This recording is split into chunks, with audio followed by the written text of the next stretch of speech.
What would you choose if you had to either if you had to choose between true love or video games, and you had to choose one or the other, which would you choose? What's up, guys? It's Jack, and welcome back to another video. And that is going to be the discussion of this video. I thought we'd keep it a little real today, and we kind of talk a little bit of a hypothetical situation, something that is definitely possible.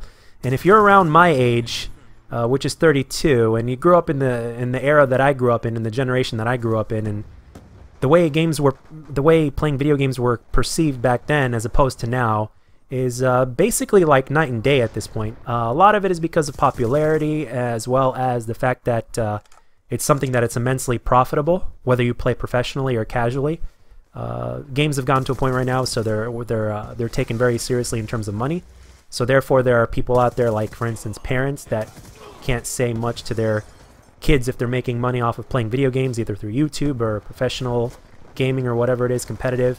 And there's also the fact that, well, since money is involved, you know, everybody takes it more seriously now. And at the same time, video games have become so popular now lately that even if you just play casually, it's taken more seriously because it's a habit. It's a habit that more people are doing now, and it's the generation now, so it's not like it used to be, as I said before, and it's not as looked down upon as it once was at this point. It's still fairly misunderstood, but nowhere nearly to the same degree as it once was that many years ago. But hypothetically speaking, if you had to choose one or the other, true love or video games, which would you choose? Would you give up video games for true love? Now, what I mean by true love is, I mean like the real thing.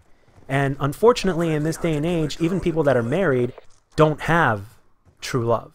And the reason why I say this is because, well, for the relationships that end up not working out, or for the marriages where people end up just sticking together and staying together for one reason or another, it's like they don't want to be with each other anymore for one reason or another. There's no love there anymore.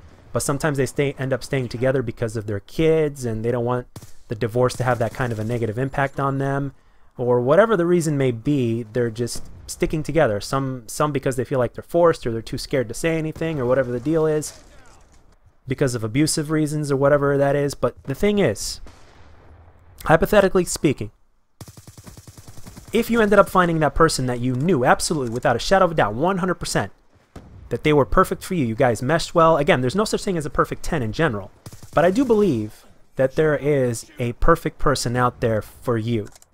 And that's the tricky part, is finding the person that's right for you. It's not about finding the perfect 10, it's about finding the person that's right for you. I mean, I've seen and I've met very, very beautiful people out there, but on the inside, they're not as beautiful as they are on the outside. So that is definitely not a perfect 10. So, you know, a perfect 10 may be maybe something different, and it all depends on an individual. So, but one thing I will say is, with my experience, personality by far is the biggest thing. And I know that looks seem to be a very good first impression, but at the same time, if the person has a really nasty personality, it's like, yeah, okay, kiss your looks goodbye.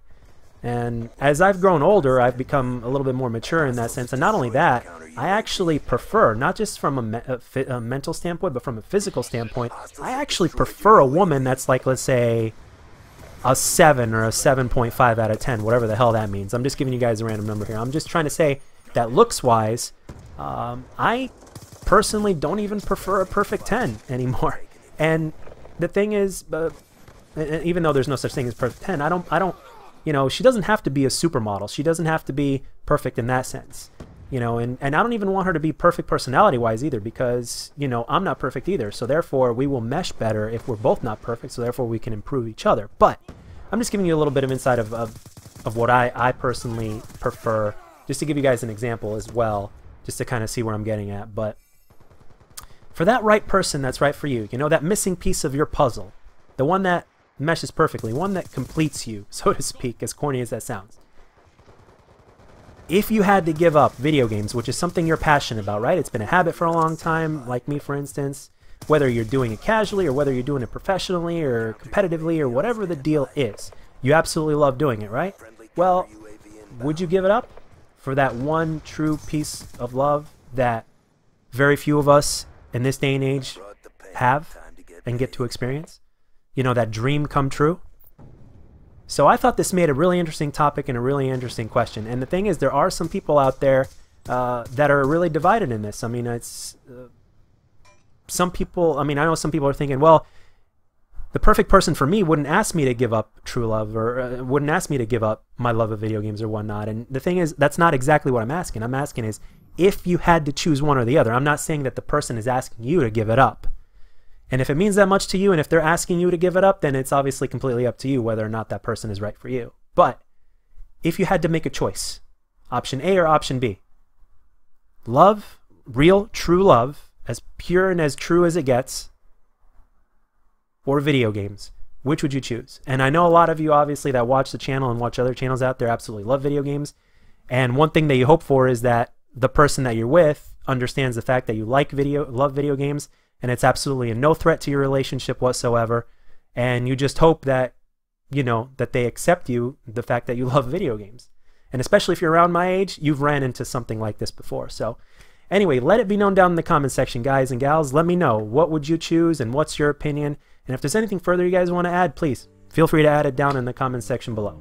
And for those of you that are around my age, I think you guys will have a little bit more of an in-depth understanding, because gaming back then is not the way it used to be now, and it's not as popular or as respected as it is now.